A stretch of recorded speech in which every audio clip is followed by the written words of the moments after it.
if one wants to filter wine or grape juice, you get bottles of wine and grape juice. At the end, you get a bit of pits and skins of the grapes.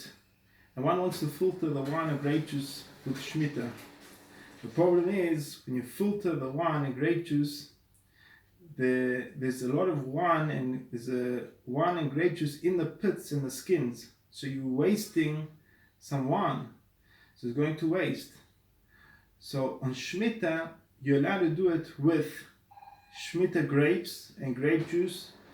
Why? Because you're improving the grape juice and you're improving the wine. So even though a lot will go to waste when you're filtering, you're still allowed to, because anything that improves the grape juice and wine, you're allowed to do with Shemitah. Now, it was asked, what do you do with the leftovers after you filtered? So you have leftover pits and you have leftover skin.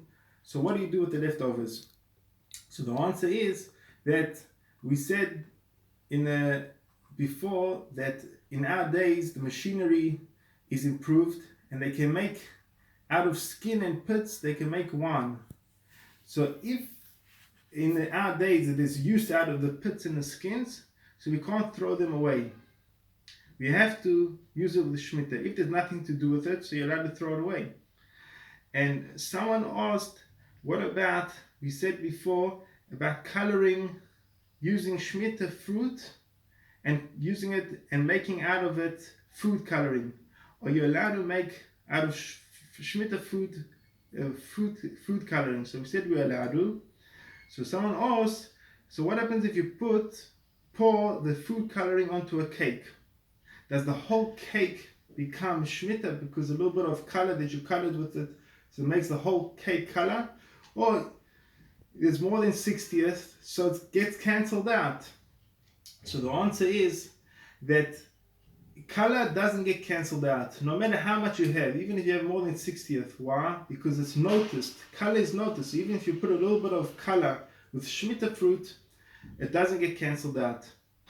עכשיו בעברית, לסנן יין, כן? אם אחד רוצה לסנן יין נשאר שמרים או נשאר פסולת בסוף הבקבוק של היין, הוא רוצה לסנן את זה שיהיה יין במיץ ענבים זך, אז מותר לסנן את זה. אפילו שיש עכשיו בשאריות של האוכל נשאר יין ובעצם הולך לבזבוז, בכל